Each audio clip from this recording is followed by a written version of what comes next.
मैं तुम्हें पैसे दे सकता हूं, लेकिन बदले में तुम्हें मेरे साथ चलना होगा, मेरे कमरे तक। समझ रही हो ना मैं क्या कह रहा हूं? उस आदमी की आवाज में भरोसा नहीं था, बस हक था। जैसे सामने बैठी लड़की इंसान नहीं, कोई सौदा हो। ये आप क्या बोल रहे हैं? लड़की की आवाज कांप रही थी। मैं कोई ऐसी वैसी लड़की नहीं हूं। लेकिन उसकी आवाज किसी तक नहीं पहुंची, क्योंकि उस वक्त देवगंगा नगर के आनंद घाट पर शाम उतर रही थी। संध्या आरती की तैयारियां हो रही थी। घंटियां बज रही थी, शंख गूंज रहे थे, दिए सज रहे थे। सब कुछ पवित्र था। बस एक चीज अपवित्र थी, भूख। 20 साल की सिया घाट की सीढ़ियों पर एक कोने में सिमटी बैठी थी। उसके तन पर जो सूट था वो कभी किसी और का रहा होगा। दुपट्टे में इतने छेद थे कि हवा भी शर्मिंदा होकर आर पार हो जाती थी। आंखों के नीचे काले घेरे, गाल अंदर धंसे हुए, होंठ ऐसे सूखे जैसे महीनों से बारिश ने रास्ता भुला दिया हो। ये शाम शहर के लिए आध्यात्मिक थी, लेकिन सिया के लिए ये बस एक सवाल थी। आज रात खाना मिलेगा या सिर्फ पानी? लोग आते, देवगंगा को नमन करते, आरती देखते और अपने घरों को लौट जाते। सिया हर गुजरते चेहरे को देखती। उसकी आंखों में भीख नहीं थी, बस एक सवाल था, क्या मैं इंसान नहीं हूं? तभी एक हट्टा कट्टा हलवाई वहां से गुजरा। हाथ में कागज में लिपटे गरम गरम समोसे थे। उसने एक समोसा पास खड़े कुत्ते की तरफ फेंका और दूसरा सिया की ओर। कुत्ता झपटा, सिया भी झुकी, लेकिन सिया ने समोसा उठाया नहीं। उसका पेट चीख रहा था, लेकिन उसका स्वाभिमान अभी जिंदा था।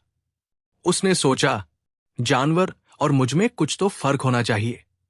उसी भीड़ में एक युवक खड़ा था, समर प्रताप चौहान, उम्र करीब 29 साल, देवगंगा नगर के एक पुराने रईस खानदान का वारिस, शहर की मशहूर हेरिटेज रेस्टोरेंट सौंधी हवेली का मालिक।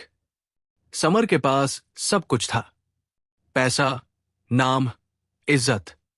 बस एक चीज नहीं थी, सुकून। वो अक्सर घाट पर आता था, भीड़ में खड़े होकर खुद से भागने। और उसी शाम उसकी नजर सिया पर पड़ी। उसने देखा कैसे वो लड़की भूख से कांपते हुए भी जमीन पर फेंका हुआ खाना नहीं उठा रही थी। समर की आंखों में कुछ चमका, दया नहीं, हैरानी नहीं, इज्जत। वो भीड़ को चीरता हुआ सिया की ओर बढ़ा। सिया ने उसे देखा और डरकर अपने पैर समेट लिए। उसे लगा, अब ये भी डांटेगा या पुलिस वाला होगा जो भगा देगा। लेकिन समर ने जेब से पैसे नहीं निकाले। वो उसके सामने घुटनों के बल बैठ गया। बहुत नरम आवाज में पूछा, भूख लगी है? सिया कुछ नहीं बोली, बस उन बड़ी बड़ी डरी हुई आंखों से उसे देखती रही।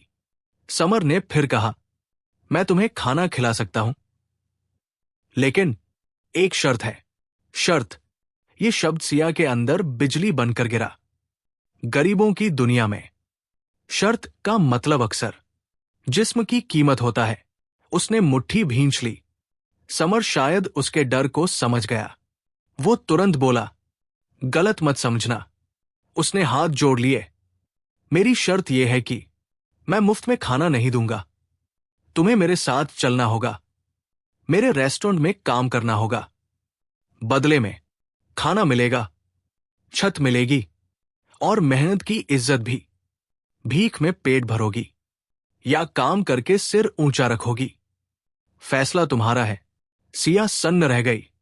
आज तक लोगों ने उसे सिक्के दिए थे, गालियां दी थी, हिकारत दी थी, लेकिन किसी ने उसे काम नहीं दिया था, इज्जत नहीं दी थी। उसके मन में तूफान चल रहा था। यह आदमी कौन है? कहीं धोखा तो नहीं? फिर उसने समर की आंखों में देखा। वहां हवस नहीं थी, दया भी नहीं, बस एक सीधी नजर थी, बराबरी की। सिया ने कांपते होठों से कहा, मुझे काम नहीं आता साहब। समर मुस्कुराया, एक ऐसी मुस्कान जिससे डर पिघल जाता है। कोई मां के पेट से सीख कर नहीं आता। नीयत साफ हो तो पत्थर भी हुनर सीख लेता है। चलो। सिया उठी। उसके पैर लड़खड़ा रहे थे। वो समर की काली चमचमाती गाड़ी के पास पहुंची। ड्राइवर ने नाक सिकोड़ी, लेकिन समर ने खुद पीछे का दरवाजा खोला। बैठो। गाड़ी सौंधी हवेली के पिछवाड़े रुकी। एक पुरानी हवेली जिसमें मसालों की खुशबू सांस लेती थी। इलायची, केसर, देसी घी। सिया के लिए ये किसी सपने जैसा था, जैसे भूख ने पहली बार सिर झुकाया हो। यहीं से एक नई जिंदगी शुरू होने वाली थी। लेकिन सिया को यह नहीं पता था कि यह रास्ता जितना रोशनी से भरा है, उतना ही दर्द से भी। उस रात सिया ने बरसों बाद साबुन की खुशबू महसूस की, जब काकी उसे पीछे बने छोटे से स्नानघर में ले गई। तो सिया कुछ पल यूं ही खड़ी रही, जैसे भूल गई हो कि साफ पानी शरीर पर कैसे गिरता है। जब पानी उसके सिर से बहा तो सिर्फ धूल नहीं धुली, सालों की थकान भी बह गई। काकी ने उसे एक पुराना लेकिन बिल्कुल साफ हल्का नीला सलवार सूट दिया। नया नहीं है बेटी, काकी बोली, पर इज्जत से दिया है। सिया ने कपड़ा हाथ में लिया और पहली बार किसी चीज को आभार से छुआ। जब वो बाहर आई तो सामने लगे आईने में उसने खुद को पहचाना नहीं। धूल के नीचे एक बेहद खूबसूरत सांवली सूरत छुपी थी। आंखों में डर अब भी था, लेकिन कहीं गहराई में एक छोटी सी लौ जलने लगी थी। काकी ने उसे दाल, चावल और गरम गरम रोटियां दी। सिया ने पहला निवाला मुंह में रखा और उसकी आंखों से आंसू बह निकले। ये सिर्फ खाना नहीं था, ये आजादी का स्वाद था। दूर खड़ा समर चुपचाप ये सब देख रहा था। उसे अपने सीने में एक अजीब सा सुकून महसूस हुआ, ऐसा सुकून जो करोड़ों की डील साइन करके भी कभी नहीं मिला था। अगली सुबह सिया की जिंदगी की असली परीक्षा शुरू हुई। उसे बर्तन धोने का काम मिला। हजारों प्लेटें, तेल में डूबे कड़छे, भारी भगोने। स्टाफ के लोग उससे ऐसे दूरी बनाकर रखते जैसे वह कोई छूने से गंदा हो जाए। कोई पानी नहीं देता, कोई सीधे मुंह बात नहीं करता। घाट से उठी है, कोई फुसफुसाता, यही तक ठीक है इसकी औकात। सिया सब सुनती थी, लेकिन कुछ कहती नहीं थी। उसके हाथ कट जाते, कमर टूटने लगती, लेकिन वो जानती थी बाहर की दुनिया की जलालत से ये दर्द कहीं बेहतर है। समर रोज किचन में आता, कुछ कहता नहीं, बस देखता। वो देखता कैसे सिया चुपचाप अपने हिस्से से ज्यादा काम कर जाती है, कैसे शिकायत को होठों तक आने नहीं देती। एक शाम किचन में हड़कंप मच गया। शाही पनीर के ऑर्डर हद से ज्यादा थे। मुख्य बावर्ची घबराया हुआ था। गलती हो गई थी, ग्रेवी में नमक ज्यादा पड़ गया। नया बनाने का वक्त नहीं था। अब क्या करेंगे? मेहमान सिर पर बैठे हैं। बावर्ची चिल्ला रहा था। सबके चेहरे उड़ चुके थे। सिया एक कोने में बर्तन धो रही थी। उसने धीरे धीरे सब सुना। उसके हाथ रुक गए। वो हिचकिचाती हुई आगे बढ़ी। माफ करना। उसकी आवाज बहुत धीमी थी। अगर इसमें थोड़ा दूध और भुना हुआ बेसन मिला दे और ऊपर से नींबू का रस, तो नमक कम लगने लगेगा। बावर्ची का चेहरा लाल हो गया। तू हमें सिखाएगी? 2 टके की। उसी पल समर किचन में दाखिल हुआ। उसने सब सुन लिया था। रुकिए। समर की आवाज में ठंडक थी। जैसा ये कह रही है वैसा ही करो। बावर्ची ने बेमन से वैसा ही किया। जब ग्रेवी तैयार हुई, समर ने चखा। उसकी आंखें फैल गई। स्वाद ना सिर्फ संतुलित था, बल्कि पहले से कहीं ज्यादा गहरा। समर सिया की तरफ मुड़ा। तुम्हें यह कैसे पता? सिया ने नजरें झुका ली। मेरी मां। उसकी आवाज भर्रा गई, जब कभी नमक ज्यादा हो जाता था तो ऐसे ही ठीक करती थी। गरीबी सिखा देती है साहब, खाना बर्बाद नहीं करते, उसे सुधारते हैं। उस दिन किचन में सिया को पहली बार इंसान की तरह देखा गया। अगले दिन उसका काम बदल दिया गया। अब वो सब्जियां काटती, मसाले तैयार करती। समर खुद कभी कभी उसे कुकिंग के छोटे छोटे गुर सिखाता। दिन गुजरते गए और किचन में एक नई खुशबू फैलने लगी। सिर्फ मसालों की नहीं, उम्मीद की। एक दोपहर जब रेस्टोरेंट खाली था और बारिश खिड़कियों से टपक रही थी, सिया मसालों के डिब्बे साफ कर रही थी। समर पास आया। सिया, उसने पूछा, तुम पढ़ना जानती हो? सिया ने सिर हिला दिया। तुम मसालों को इतनी आसानी से पहचानती कैसे हो? सिया ने एक डिब्बा उठाया, आंखें बंद की, गहरी सांस ली, महक से साहब, फिर मुस्कुराई। हर मसाले की अपनी कहानी होती है, जैसे हर इंसान की। ये दालचीनी है, थोड़ी मीठी, थोड़ी तीखी, बिल्कुल जिंदगी जैसी। समर उसे मंत्रमुग्ध होकर देखता रह गया। उसे एहसास हुआ, ये लड़की सिर्फ खाना नहीं पकाती, ये जिंदगी समझती है। बारिश तेज हो गई। एक पल के लिए समर का हाथ अनजाने में सिया के हाथ से छू गया। दोनों चौंक गए। एक अजीब सा करंट दोनों के बदन में दौड़ गया। नजरें मिली।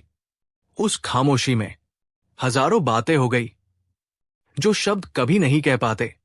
ये प्यार नहीं था, लेकिन प्यार की पहली आहट जरूर थी। और यही आहट आने वाले तूफान की शुरुआत थी। अब सौंधी हवेली सिर्फ एक रेस्टोरेंट नहीं रह गई थी, वो एक एहसास बन चुकी थी। लोग कहते थे, यहां खाने में कुछ अलग है।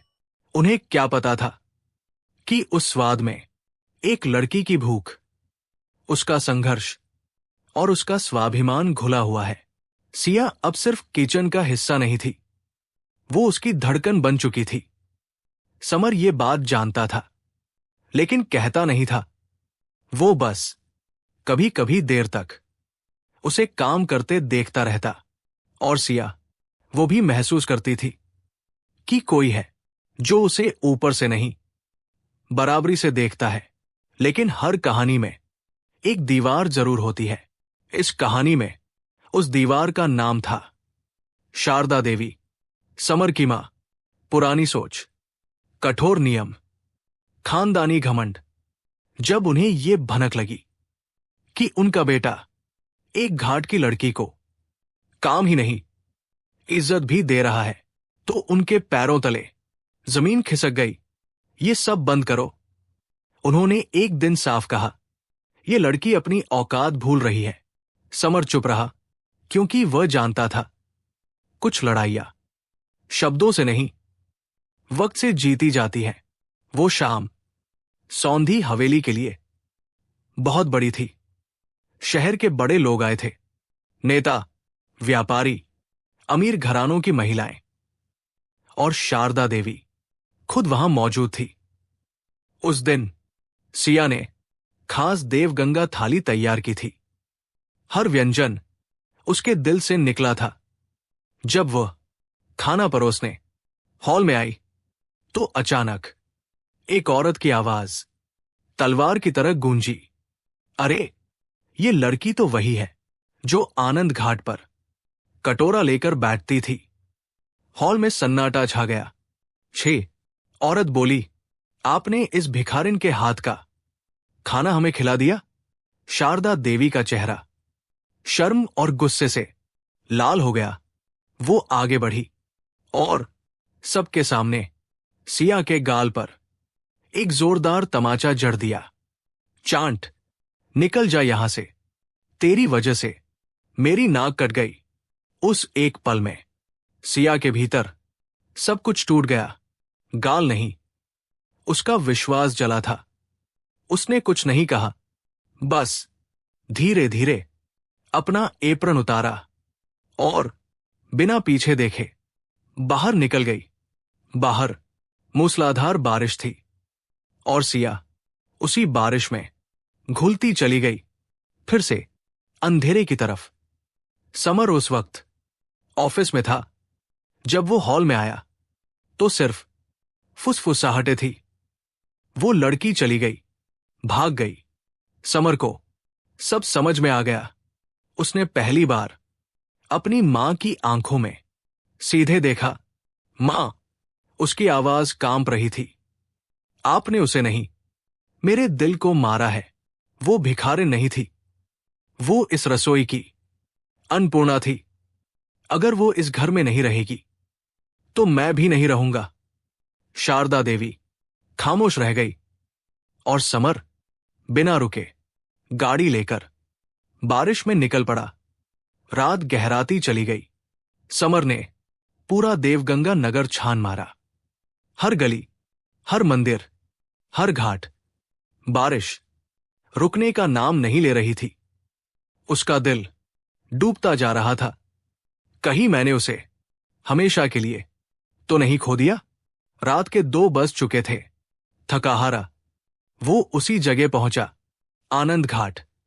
वही सीढ़ियां, वही पेड़, और वहां पेड़ के नीचे भीगी हुई, कांपती हुई सिया बैठी थी, घुटनों में सिर छुपाए।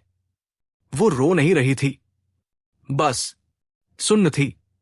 समर दौड़कर उसके पास गया, अपना कोट उतारकर उसके कंधों पर डाल दिया। सिया सिया ने सिर उठाया। उसकी आंखों में शिकायत नहीं थी, बस एक गहरी थकान। आप क्यों आए साहब?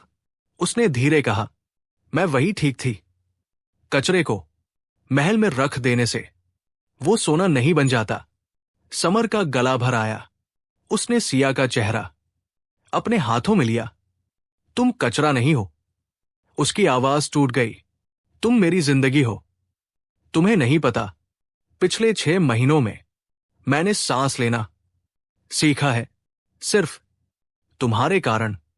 सिया ने अविश्वास से उसे देखा, लेकिन समाज, वो फुसफुसाई। समर ने उसे सीने से लगा लिया। बारिश और तेज हो गई। भाड़ में जाए समाज। उसने कहा, इज्जत पैसे से नहीं, चरित्र से होती है, और तुमसे ज्यादा अमीर चरित्र मैंने किसी का नहीं देखा।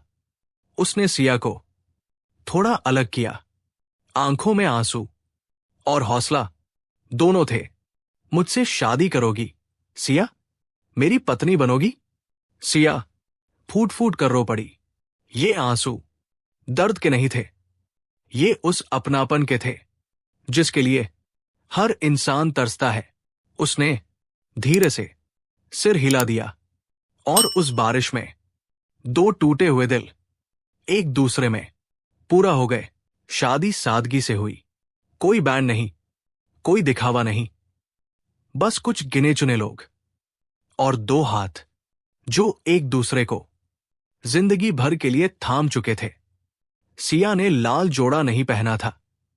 उसने हल्के रंग की साड़ी पहनी थी, जैसे वो अपने अतीत को ढक नहीं रही हो, अपना रही हो। समर ने उसके माथे पर सिंदूर भरा तो सिया की आंखें भर आई। ये किसी अमीर की बहू बनने का नहीं, एक इंसान बनकर स्वीकार होने का पल था। शारदा देवी ने इस शादी को आशीर्वाद नहीं दिया, लेकिन उन्होंने विरोध भी नहीं किया, क्योंकि पहली बार उन्हें अपने बेटे की आंखों में डर नहीं, सुकून दिखा था।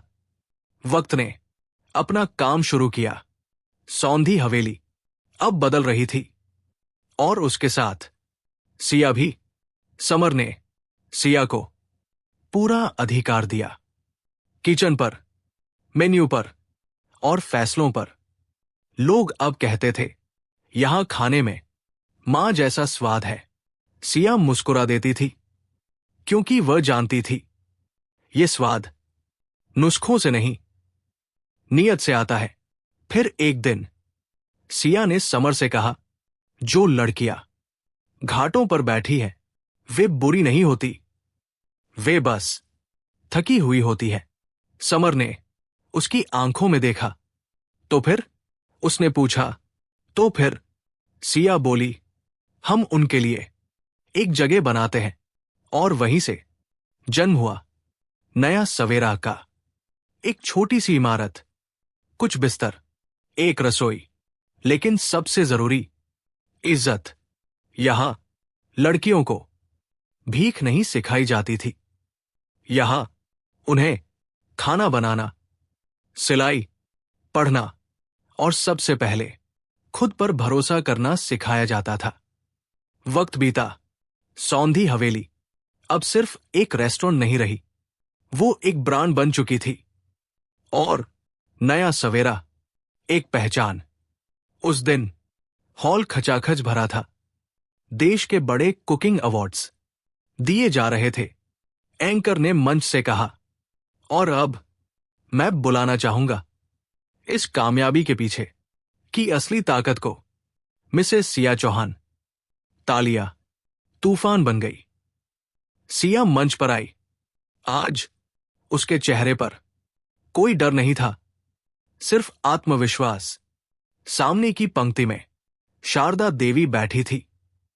उनकी गोद में सिया और समर का 1 साल का बेटा।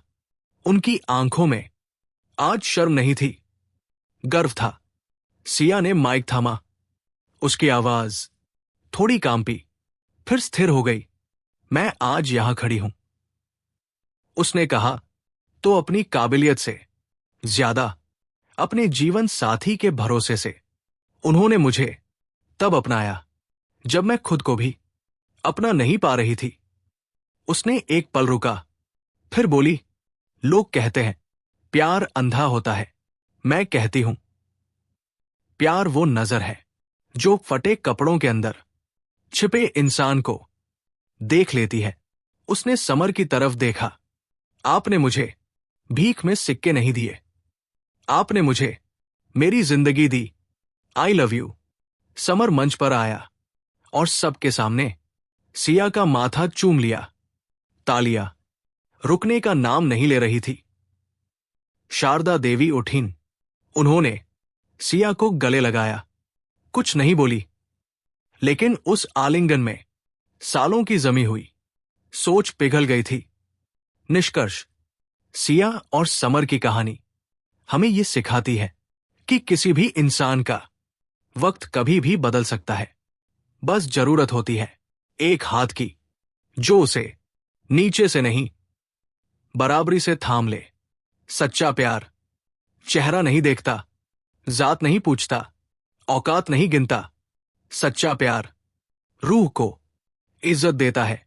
आज हम सड़कों पर कई सिया देखते हैं और नजर फेर लेते हैं।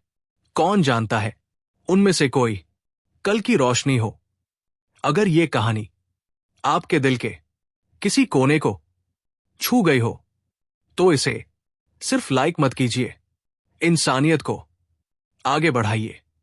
सोचने वाला सवाल, अगर उस दिन आप समर की जगह होते, तो क्या आप सिया का हाथ थाम पाते या भीड़ की तरह आगे बढ़ जाते? जवाब कमेंट में लिखिए। दोस्तों, अगर आपको यह कहानी पसंद आई हो तो इसे लाइक और शेयर करें। और भी कहानियों के लिए हमारे चैनल कहानियों का सफर को सब्सक्राइब जरूर करिए। मिलते हैं अगले कहानी के साथ। तब तक जय हिंद, जय भारत।